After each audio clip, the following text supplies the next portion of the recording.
A punto de terminar este año 2013,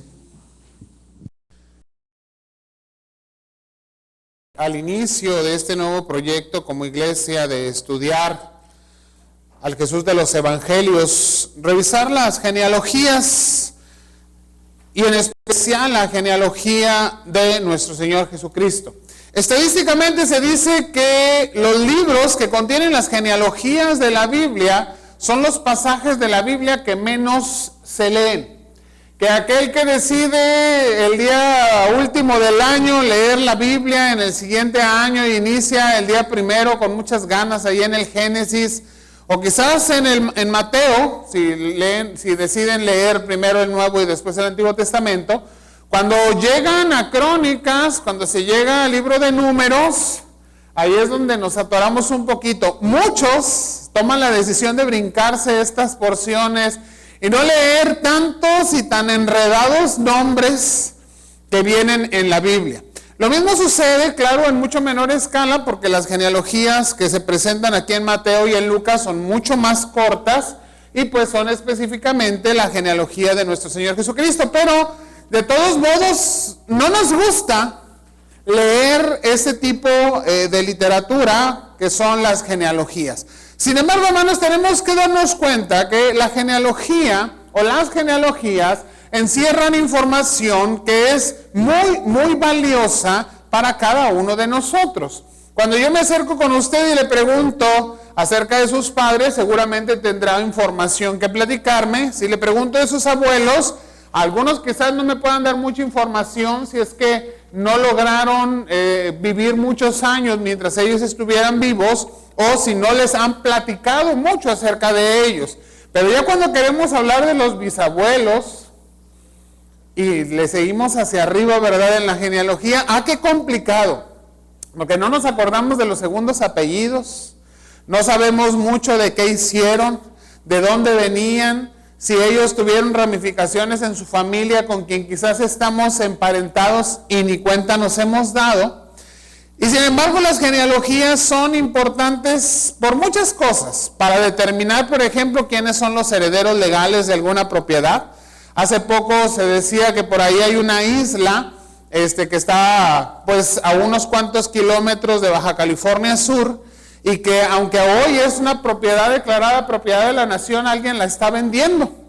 Y que quien la está vendiendo tiene registros de propiedad de antes de la época de Juárez, que dicen que le pertenece a su familia, y él, como descendiente único de esa rama de la familia, él tiene la propiedad legal, aunque después fue expropiada como propiedad de la nación. Pero él tiene documentos que dicen que es de él, porque le perteneció a su tatarabuelo. ¿Sí? Para eso sirven muchas genealogías. Pero para el pueblo judío las genealogías tenían, si bien un interés en cuanto a la herencia de la cual las genealogías le hablaban al pueblo judío, no era tanto una herencia económica, pero sí una herencia de tipo familiar, una herencia de tipo ministerio, quizás, que se podría desarrollar en las familias, dependiendo de la línea de la familia de Jacob, de la cual provenían, y para los oficios, ministerios, o simplemente las bendiciones que habían recibido en cuanto a cómo había de fructificar la descendencia. Pero me regreso un poquito a lo que hemos estado estudiando, y si se recuerda, la semana pasada hablábamos acerca del anuncio del nacimiento de Juan el Bautista. ¿Y qué tiene que ver Juan con las genealogías de Jesús? Bueno, Juan, y todavía vamos a hablar un poco de Juan más adelante, va a hablar de una forma muy fuerte de la inminente llegada del Mesías, y su mensaje va a preparar al pueblo judío, proclamando que es necesario el arrepentimiento, el perdón de los pecados, el bautizo del lavamiento, y que Dios ha ordenado esto para que en Jesucristo, quien era pecador, deje no de ser pecador, pero que tenga el perdón de sus pecados. Porque Jesús quiere identificarse, quiere ser como uno de nosotros, identificarse con nosotros como pueblo. A partir de este evento, a partir de la proclamación de Juan el Bautista y del propio bautizo de nuestro Señor Jesucristo, como identificándose con el pueblo y cumpliendo la ley, de lo cual se va a hablar el próximo domingo, vienen en los evangelios, específicamente en Mateo y en Marcos, el pasaje que nos habla de la tentación de nuestro Señor Jesucristo en el desierto. Y se preocupan estos dos evangelistas de presentarnos el cuadro de un Jesús humano, un Jesús que está padeciendo las mismas tentaciones que nosotros, que es interpelado por el enemigo, tentado por el enemigo para usar el poder que tiene como hijo de Dios, y el Señor simplemente se niega y le responde con la palabra. Sin embargo, Lucas no hace esto. Lucas, específicamente después de hablarnos del bautizo y de la proclamación del evangelio desde la boca de Juan el Bautista, se va a detener aquí en el capítulo 3 del evangelio de Lucas y va a usar estos versículos del 23 hasta el 38 para hablarnos de genealogías. Y decía hace un momento, y lo digo con todo respeto, quizás hasta en son de broma, un material que a muchos nos parece aún aburrido. Porque ¿para qué me pueden servir los nombres si no es pues para ponérselo a uno de mis hijos? Y si usted ya no tiene hijos y lo que está teniendo son nietos, deje que los papás les pongan los nombres. ¿Sí? Los abuelos no tienen para qué intervenir en los nombres de los hijos. Pero ahí hay una lista grande. Algunos incluso no suenan muy varoniles, aunque son hombres de varones de la palabra de nuestro Dios. Nos parece un material pesado. No sabemos de quién nos está hablando, seguir la línea con estos nombres extraños, a veces difíciles de leer, si no tenemos mucha práctica en la lectura de la Biblia, nos atoramos con los nombres, no sabemos dónde llevan el acento, cómo se deben de pronunciar, pero decía, las genealogías van a tener, esos registros tienen una importancia fuerte, muy, muy especial para el pueblo judío. Más adelante y fuera de la Biblia, el historiador judío Josefo nos va a hablar de que en el templo se guardaban registros muy, pero muy exactos de cuáles eran las genealogías de casi todos los pobladores de Judá de este tiempo. Los escritos que se guardaban ahí en el templo, que eran las genealogías de cada persona, venían desde el más viejo, es decir, desde el iniciador de esa tribu o de esa rama familiar hasta el más joven. ¿Y para qué servían? Para que si alguien llegaba al templo y decía, yo tengo derecho al sacerdocio porque yo soy descendiente de la tribu de Leví, bueno, a ver, vamos a revisar los registros de quién eres hijo. Ah, ok, abuelo, tatarabuelo. Ah, sí llegamos hasta la tribu de Leví. Efectivamente, tienes derecho. Pero la palabra nos enseña, ahí en Esdras, capítulo 2, y en Nehemías, capítulo 7, pueden leer después, que hubo personas que reclamaron este derecho y que en los registros no hallaron sus nombres como descendientes de las tribus de Leví y por lo tanto no podían ejercer su derecho al sacerdocio que ellos estaban exigiendo. Para esto servían las genealogías. A cada tribu, en cada bendición que Jacob dio a sus hijos, había una descendencia que llevaría o tendría ciertos derechos, ciertos privilegios sobre tierras y aún sobre los oficios a desarrollar en el desarrollo del pueblo judío. Si no tenías en tus registros, si no estaban tu genealogía bien construida, pues tenías quizás el riesgo de perder esos derechos. Pero también las familias, no solamente en el templo, también las familias hacían sus propios registros. Y de repente, como una cosa curiosa, quizás en nuestros días, familiarmente nos dedicamos a tratar de construir algo del árbol genealógico. Pero generalmente llegamos hasta los bisabuelos, quizás tatarabuelos, y hasta ahí. Y ya no sabemos ni con quién se casó, ni cuáles eran sus apellidos, y tenemos ciertos problemas para seguirlos, ¿verdad? Sobre todo si vienen de otro país, que muchos encontramos en nuestras genealogías aquí en México, y es totalmente posible, ¿verdad? De la conquista en adelante, pues nombres y apellidos que no provienen, obviamente, del México prehispánico, y por lo tanto, pues nos perdemos en la historia al tratar de seguirlos hasta el viejo mundo. El pueblo judío hacía algo similar. En los hogares, en la familia, se llevaban también escritos, registros, pero ahí lo llevaban del más joven hacia el más viejo. Y note esta diferencia porque es importante. En el templo los registros van a ir del más viejo al más joven para saber que quien va naciendo, como si fuese un registro civil, iban y decían, la familia fulana de la rama tal, aquí anótele el nombre porque este es descendiente. Pero en los hogares, cada familia le construía su árbol genealógico a cada miembro de la familia. Entonces iban del más joven y iban construyendo el árbol hasta terminar en el más viejo. Y podemos darnos cuenta que las dos genealogías que leímos hace un momento durante el culto, tanto la de Mateo como la de Lucas, tienen esta característica. Una va, si lo podemos decir así, del más viejo al más joven, y la otra va del más joven al más viejo. Cuando queremos leerlas y tratar de compararlas, tenemos que ir al revés. Tenemos que leer una de abajo para arriba y la otra de arriba para abajo hasta tratar de empatarlas. Lo más importante para nosotros al estudiar un poquito de las genealogías, y que ya lo hicimos dentro del programa de la historia, vimos algunas cosas sobre los nombres de las mujeres que aparecen en las genealogías. No me voy a enfocar en eso, quiero hablar de una cosa un poco diferente, pero era muy importante para establecer los linajes reales. Y esto se convierte en algo de suma importancia para el pueblo, porque después de la deportación a Babilonia, ya no hubo quien se sentara en el trono, y los que se sentaron en el trono, una vez que regresaron de la deportación, generalmente no fueron descendientes de los reyes que tenían el legítimo derecho de gobernar, sino gobernantes impuestos por los imperios que estaban en ese momento sobre el pueblo judío. Pero además, y lo más importante va a ser que desde el Antiguo Testamento, Dios va a estar hablando una y otra vez por los profetas de las características y sobre todo del linaje del cual había de ser levantado el Mesías prometido. Y eso es lo que nos interesa a nosotros. Ver cómo la Biblia nos muestra que nuestro Señor Jesucristo es el Mesías, el ungido de Dios a través de estas dos genealogías.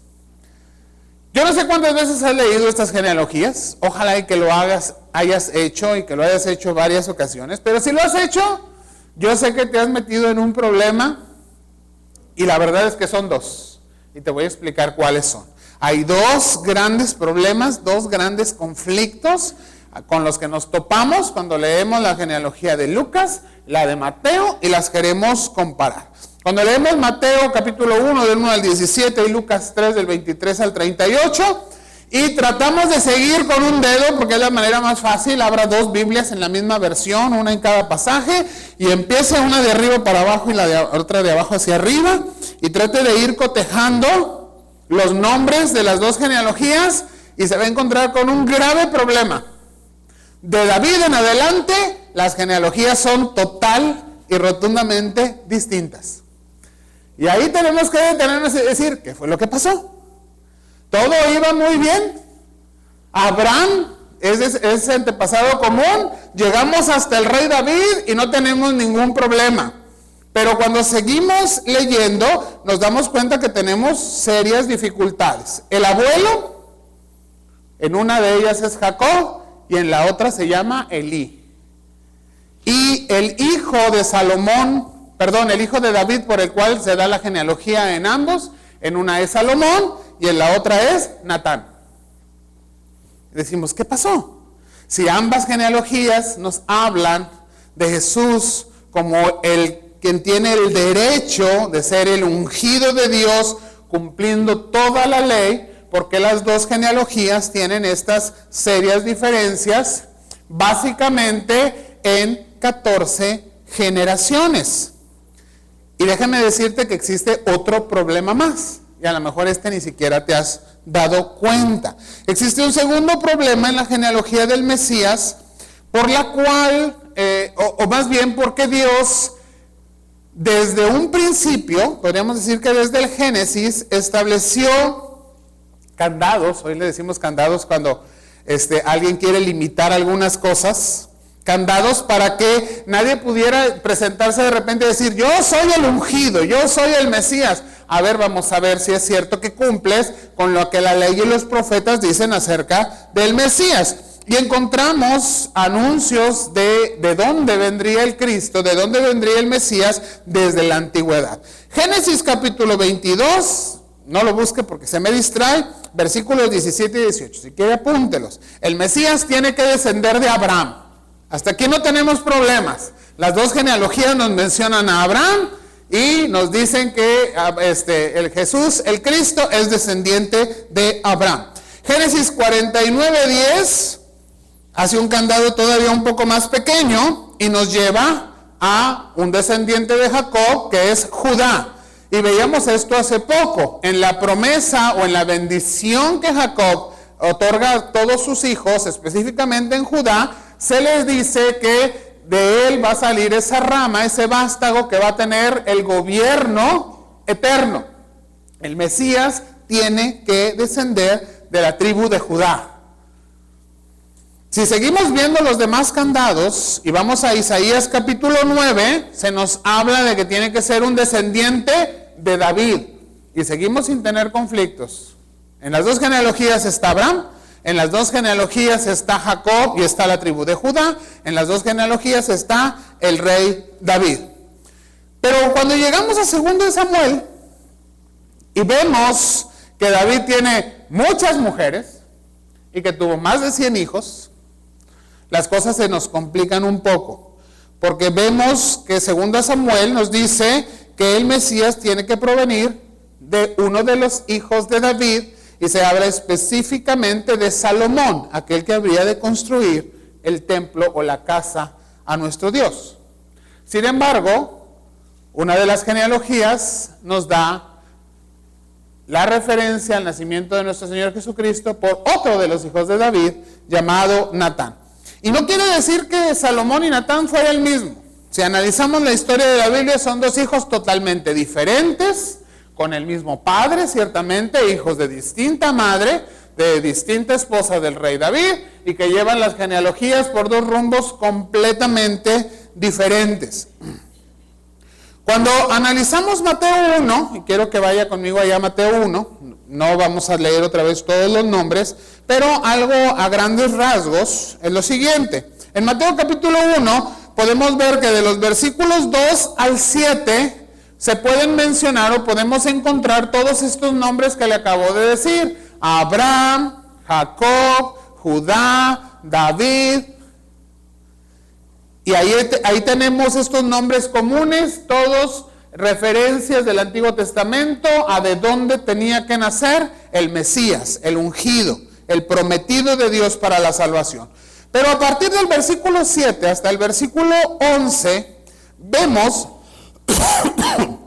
diferentes reyes de Judá, y en un momento dado no coinciden después de David, o más bien en los descendientes de David, en ambas genealogías. Vemos dos líneas totalmente diferentes, una línea de reyes de Judá y la otra que no fueron reyes de Judá, en las dos genealogías que leemos en Mateo y en Lucas. Cuando llegamos al versículo 11, se nos presenta un problema todavía más grave. ¿Qué dice el versículo 11? Si alguien lo tiene por ahí.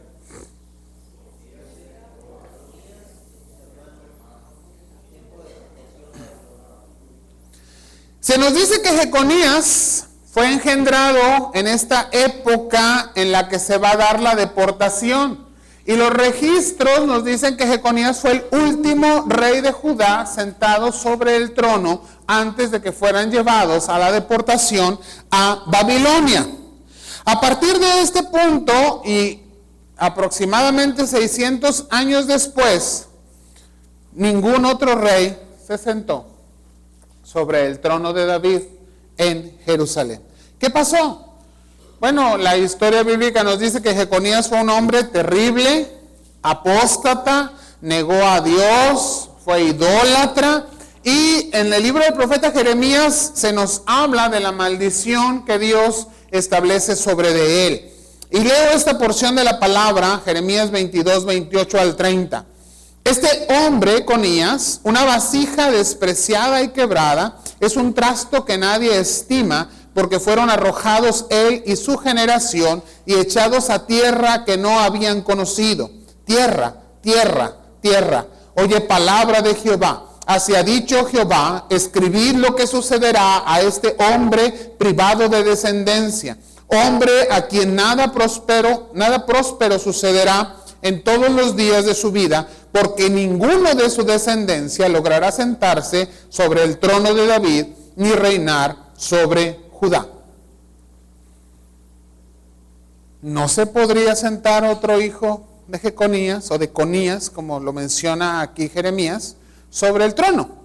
Es llevado al cautiverio, sigue teniendo hijos. La maldición no implica que no va a tener hijos, pero sí que su descendencia no se va a sentar en el trono. Y aun cuando regresa nuevamente y su linaje sigue siendo linaje real, sus hijos no se sientan nuevamente en el trono de David. Y estamos en un conflicto terrible.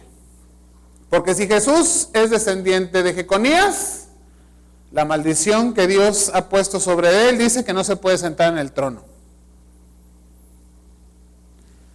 Y llegaríamos a un punto de decir, bueno, ¿qué pasó? ¿Dios se está acorralando a sí mismo? ¿O cómo se va a resolver esta situación? Perdón. Dios dice en esta porción de la palabra, más bien antes, en los pasajes que ya leímos o que ya mencioné, que el Mesías tiene que provenir del linaje real de Salomón. Pero después maldice ese linaje en Jeconías.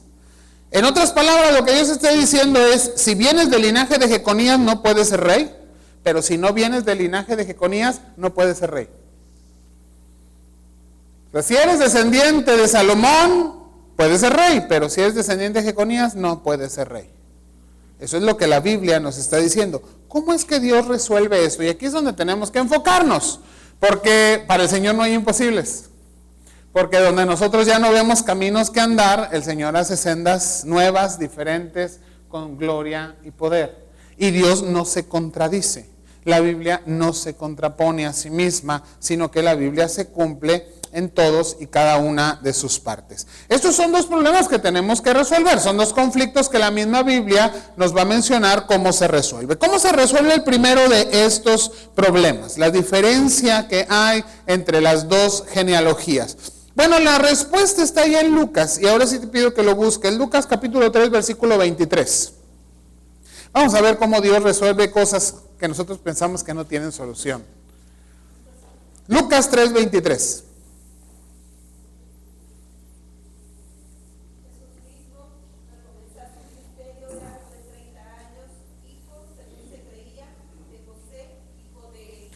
Aunque usted no lo crea, la respuesta para entender la diferencia entre las dos genealogías está en esta frase que introduce Lucas por inspiración divina y que se ha traducido a nuestro español como según se creía. Para nosotros puede significar muchas cosas, pero en el griego en el que fue escrito esta porción de la palabra tiene un significado muy especial. La palabra que se traduciría según se creía es una palabra griega que es la palabra nomiso.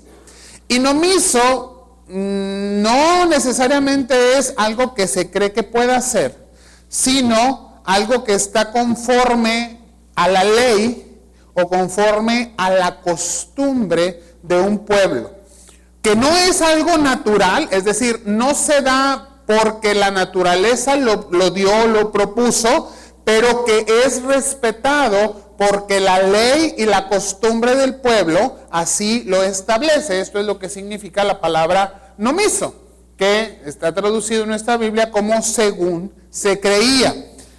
¿Pudo haberse traducido de otra forma? Bueno, quizás si a Reina y a Valera se les hubiera ocurrido traducir conforme a la ley o a la costumbre del pueblo, hijo de José, hubiera sido correcto, porque esto hubiera sido el sentido de la palabra, en lugar de ser según se creía.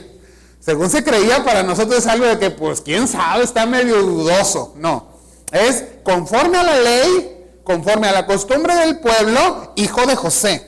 ¿Entendemos esto? ¿Por qué? Porque José viene a ser el padre legal de Jesús. Ante los registros públicos, ante el registro civil de la época, ante el pueblo, ante los vecinos, ante los familiares, ante la ley de ese momento, el padre de Jesús es José.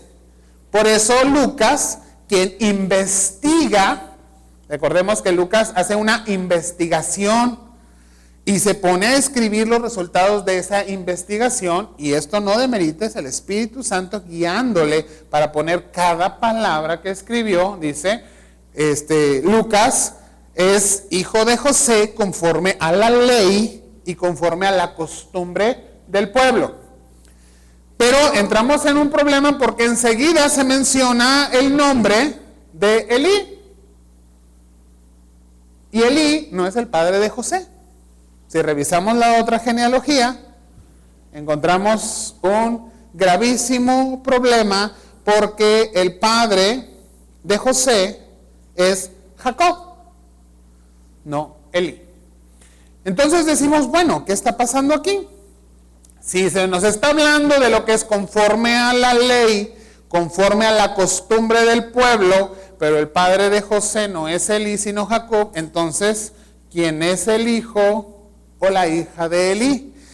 Y ciertamente la Biblia no nos va a dar esa respuesta, pero hay otros escritos históricos muy confiables, entre ellos los escritos de los rabinos de la época.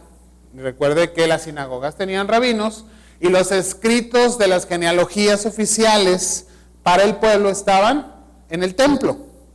Y estos escritos nos afirman que el padre de María se llamaba Elí, y que es la descendencia o la ascendencia y genealogía de María la que vamos a encontrar en el Evangelio según San Lucas. ¿Por qué? Esto puede obedecer a muchas situaciones, pero quiero hablar de algunos motivos por los cuales creemos y estamos seguros de que esta genealogía le pertenece a María y no a José. Número 1, Lucas ya había declarado que José no es el padre.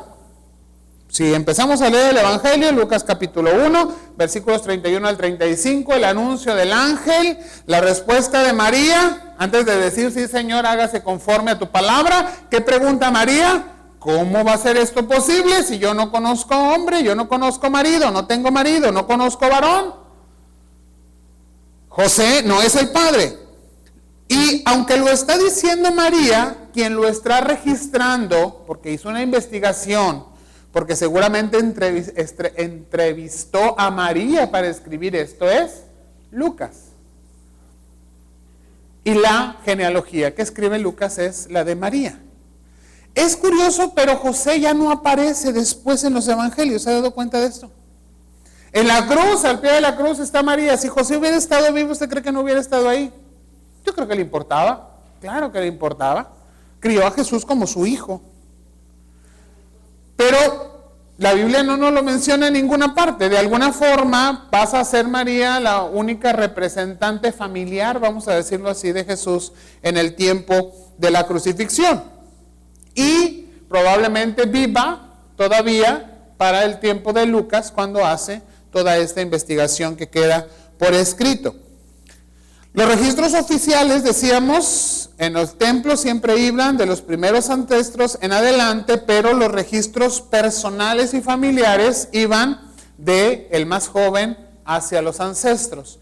Entonces, el registro de Lucas, aunque es un registro que se investiga, no es un registro oficial en el templo, sino un registro familiar. Tuvo que haberse sentado dentro del hogar de una familia que le puso los registros delante de él para que pudiera copiar la genealogía, haciendo una investigación como él mismo lo describe en los primeros versículos del Evangelio de Lucas. Entonces encontramos los registros familiares y personales de la familia de María o de Miriam, que es, si no lo sabes, es un nombre común. María es el nombre en español, pero en el hebreo antiguo es Miriam.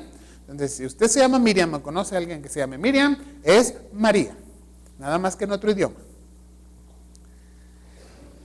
Y estos resuelve el problema de las dos genealogías? Cuando usted vuelva a dejar las dos genealogías, tenga esto en mente. Mateo escribe la genealogía hasta José y Lucas escribe la genealogía de María hasta los antepasados y hasta Dios mismo. Tenemos dos genealogías que coinciden en una parte muy importante, de Abraham al rey David, y cumplen todas las expectativas del Antiguo Testamento para demostrarnos que Jesús es el Mesías. ¿Qué hacemos con el segundo de los problemas que mencionaba? La maldición sobre la descendencia de Jeconías. Jeconías, descendiente de David por Salomón. Y se le dijo a Salomón que uno de sus descendientes se sentaría en el trono de una forma eterna. No tenemos problema. La ley decía que el hijo mayor y primogénito, sea natural o adoptivo, tenía todos los derechos de herencia y todos los derechos de bendición. Así que al ser José descendiente aún de Jeconías, José tenía sangre real de la descendencia de la rama maldita de Jeconías, pero al ser el padre legal de Jesús, Jesús tenía derecho de sangre real si solamente se reconociese esa rama de su genealogía. Pero también podemos ir por la otra rama y llegar hasta el rey David. Y seguir la rama, y me encanta la genealogía de Lucas precisamente porque llega hasta Adán y hasta Dios. Y mostrarnos de una forma fehaciente y sin lugar a dudas, Jesús es el Hijo de Dios, el Mesías prometido, el ungido de Israel, el rey sobre el trono de David y el que tiene derecho a tomar un trono y un reino que es eterno, porque es descendiente de David por su hijo Natán, pero también es descendiente legal de David por su hijo Salomón. Interesante. Si a usted no le parece interesante esto, póngase a estudiar la Biblia, es algo hermoso de veras. Yo me emociono cuando llego a encontrarme con estas cosas. ¿Por qué? No nada más por un mero ejercicio intelectual, hermanos. Podemos ver que Dios no improvisa. Dios tiene plan para todas las cosas y todo lo que hace, dictamina, habla, promete y envía por profecía, se cumple y se cumple de una forma perfecta. Que donde a nosotros nos parece que ya no hay puertas por abrir porque el Señor ya maldijo a la línea de Jeconías, el Señor tiene sus alternativas y la forma planeada de hacer las cosas. Y resolver lo que para nosotros, si simplemente somos lectores de la Biblia sin mucha profundidad, nos podría parecer el tener un problema. Cuando estaba estudiando al respecto y me meto a internet, estas dos cuestiones, si viera cuánta gente habla negativamente de la Biblia por estas dos cuestiones específicamente, porque dicen la Biblia se contradice, la Biblia no está acorde una parte con otra. Dios está violando sus propias leyes cuando maldice una línea y después levanta al rey de esa misma línea. Pero no ha profundizado lo suficiente para darse cuenta que Dios es fiel y verdadero. Y que primeramente por la fe sabemos que el Señor cumple lo que promete. ¿Qué más podemos aprender de esto? Porque lo interesante de esto es que podamos extrapolar el conocimiento de la soberanía de Dios y de la veracidad de Dios en su palabra a todas las áreas de nuestra vida, pero en especial a lo que queremos hacer en este próximo año. Vaya conmigo, ya con esto vamos a terminar, a Lucas capítulo 24. Nos alejamos de las genealogías, pero vamos a tocar otro pasaje que toca los fundamentos del Antiguo Testamento de la vida, ministerio y mandato de nuestro Señor Jesucristo para nosotros como iglesia. Lucas capítulo 24, y les voy a pedir que me ayuden a leer juntos los versículos 44 al 47. Lucas 24, del 44 al 47. Para ubicar, estamos con los varones que están en el camino de Emaús, ¿sí? Este pasaje es la referencia. Ahora sí, ¿qué dice la palabra?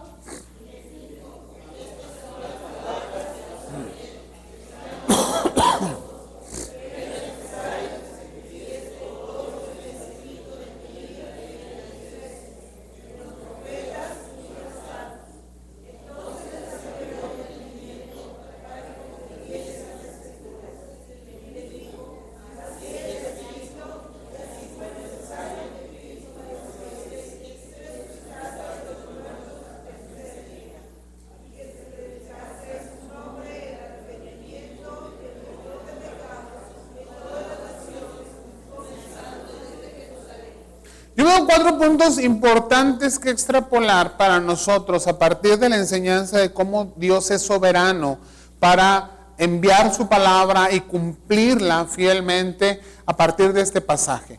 El Señor le está diciendo a los caminantes de Emaús, es necesario o era necesario que se cumpliese todo lo que la palabra había escrito acerca de mí desde el principio, desde los escritos de Moisés, a través de los profetas y de los salmos. Todas las palabras que el Antiguo Testamento da acerca del Mesías, de nuestro Señor Jesucristo, del Salvador, son cumplidas. ¿Sabes qué? Solamente como un dato curioso, todos los escritos del Antiguo Testamento nos hablan de más de 300 profecías acerca del Mesías. Lo voy a invitar a que las busque leyendo todo el Antiguo Testamento. Más de 300 profecías y cada una de ellas se cumplió. No solo la del linaje. Podemos encontrar profecías del lugar de su nacimiento, que era improbable que alguien viajara a nacer en Belén, y sin embargo ocurrió, lo acabamos de recordar hace apenas una semana.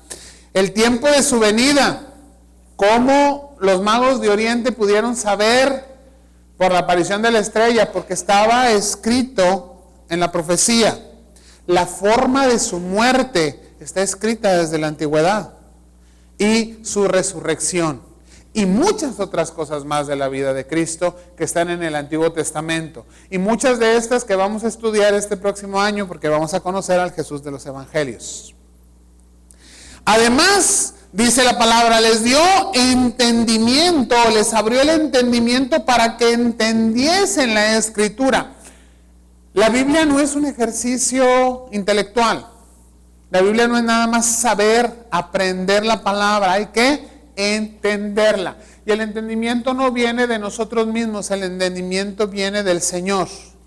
Aquí Jesús tuvo que hacerles entender a estos 2 varones camino a Emaús. Nosotros tenemos una gran bendición y ventaja. El Espíritu Santo está sobre de nosotros y nos da ese entendimiento. ¿Qué nos falta hacer entonces? Escudriñar las Escrituras, porque ellas tienen palabra de vida eterna. Vamos a escudriñar las Escrituras. Vamos a ver detalles que quizás las has leído muchas veces y te han parecido insignificantes, pero que tienen profunda enseñanza para cada uno de nosotros. Además, les hace entender que era necesario que Cristo padeciese y que resucitara de entre los muertos. Evangelio. Cristo muere, Cristo resucita. Es algo que si tú y yo no entendemos profundamente cómo es aplicado a nuestra vida para salvación, no podemos compartirlo como mensaje de buenas nuevas de salvación para otros. Y vuelvo a mencionar algo que he dicho en muchas ocasiones. Cometemos el error los cristianos de que cuando alguien está metido en circunstancias difíciles en su vida, nos acercamos y le decimos, acércate a Dios. Y no estoy diciendo que decirle que se acerque a Dios esté equivocado. El error es que no le decimos cómo. Un acércate a Dios no es ve a una iglesia. Un acércate a Dios no es ponte a orar. Un acércate a Dios no es ve, siéntate, mira, te invito al culto. Acercarse a Dios, la palabra nos dice muy claramente, no hay otro camino, no hay otro nombre más que solamente Jesucristo. ¿Por qué no le dices mejor acércate a Cristo? Porque si se acerca a Cristo, se va a acercar a Dios. El gran error de las religiones del ser humano es que se ha querido acercar a Dios de muchas formas equivocadas. Y solo hay una correcta. Y si tú y yo no entendemos el sacrificio, su muerte y la resurrección de Cristo, nunca vamos a tener el camino correcto que compartir con otros. ¿Por qué? Porque ahí está precisamente nuestro compromiso. Repite conmigo otra vez el versículo 47. Si no has cerrado tu Biblia. Dice, y que se predicasen en su nombre el arrepentimiento y el perdón de pecados en todas las naciones, comenzando desde Jerusalén. Esto es necesario que se haga. Que se predique en su nombre el arrepentimiento, que se predique en su nombre el perdón de pecados. ¿A quién? A todas las naciones. Bueno, pastor, pero es que ese es el compromiso de los dos caminantes de Emaús, y si acaso pues de los discípulos. ¿Y tú y yo qué somos? Discípulos. El Señor nos ha hecho discípulos. La ordenanza está aquí. La ordenanza está en la gran comisión que Dios nos ha dado. Para eso es el Evangelio. Mientras no entendemos la buena noticia que es el Evangelio, no de que hay un cielo y un infierno, sino que hay un Salvador que dio su vida por nosotros, que se encarnó. Dios mismo se hace carne y sube a la cruz por ti y por mí. Mientras no podemos compartir al Jesús del Evangelio, pues no estamos haciendo lo que la palabra nos indica. Predicar que en el nombre de Jesús hay arrepentimiento y perdón de pecados. Y todo esto permeado de la soberanía de Dios. En todo esto el propósito de Dios es soberano. En tu vida el propósito de Dios es soberano. El entendimiento en ti es parte de la soberanía de Dios. El que podamos acercarnos a la palabra con libertad, que podamos escudriñar la palabra, que la podamos entender y que la podamos compartir es parte de la soberanía de Dios en nosotros. Dios quiere que te des cuenta de que es a través de Jesucristo que se ofrece perdón y salvación. Pero no solo que te des cuenta, sino que dice el versículo hoy 47, prediques. Yo no soy predicador, si lo eres. Porque el Señor ha prometido que su Espíritu Santo pondrá palabras en tu boca. El Evangelio tiene que ser proclamado, tiene que ser predicado. Y tú eres el que lleva, el proclamador de las buenas noticias, de las buenas nuevas, o como le hemos llamado para este 2014, de las buenas noticias de salvación. Como creyentes somos responsables, hermanos. Y no puede haber excusas. No podemos decir, Señor, es que yo no entendí. Faltó que me abrieras el entendimiento, que me mostraras todas las palabras y verdades que había en el Antiguo Testamento, y que yo pudiera entender todo lo que los 4 evangelios que describen tu vida y obra nos decían acerca de ti. Ese es nuestro propósito. Vamos a estudiar los evangelios. Vamos a profundizar en ellos. Y que este 2014 para la gloria de Dios sea un despertar personal y un despertar como iglesia de esta proclamación del evangelio en nuestras vidas, pero también a través de nuestras bocas para darle la gloria al Señor. Porque el Señor es soberano y nos ha ordenado proclamar su evangelio. Vamos a continuar. Próximo domingo, 5 de enero, vamos a continuar con la vida de Juan el Bautista. Podemos decir, el primer gran proclamador del Evangelio de Cristo. Y tenemos que empezar a aprender cómo el Evangelio proclama lo que tú y yo tenemos que proclamar. Ponte de pie y vamos a orar. Te agradecemos, nuestro buen Padre Celestial, la libertad que nos das de acercarnos a tu palabra, la convicción que tenemos, Señor, de que es verdad. La convicción que hay en nosotros de que cada palabra tuya se cumple, que ninguna de ellas cae a tierra, sino que todas hacen aquello para lo cual tú has enviado tu palabra. Gracias, Señor, porque nos das entendimiento, porque permites por medio de tu Santo Espíritu que podamos acceder a esas verdades eternas, benditas, a esas verdades de tu Evangelio de gracia y de amor, a esas buenas noticias que tú tienes. En medio de este mundo lleno de conflicto, de horror, Señor, poder tener acceso a estas buenas noticias alienta el alma. Pero, Señor, que estas buenas noticias estén en nuestra boca. Permítenos, Señor, al estudiar la vida de nuestro Señor Jesucristo, sus palabras, sus hechos, las circunstancias, Señor, de su propia vida, ver en cada una de ellas las buenas noticias, Padre. Como donde pensamos que las puertas están cerradas, tú, Señor, con tu soberanía las has abierto, las has preparado, Señor, para mostrarnos tu gloria. Y que sigamos viendo tu gloria, Señor, pero que no seamos solamente espectadores de ella. sino que verdaderamente seamos proclamadores de tu gloria y de tu evangelio de gracia y amor. Unge, Padre, pues a tu iglesia en esta proclamación y prepáranos, Señor, para seguir aprendiendo juntos, pero también para seguir proclamando juntos de tu palabra. En el nombre de Cristo Jesús te lo pedimos. Amén.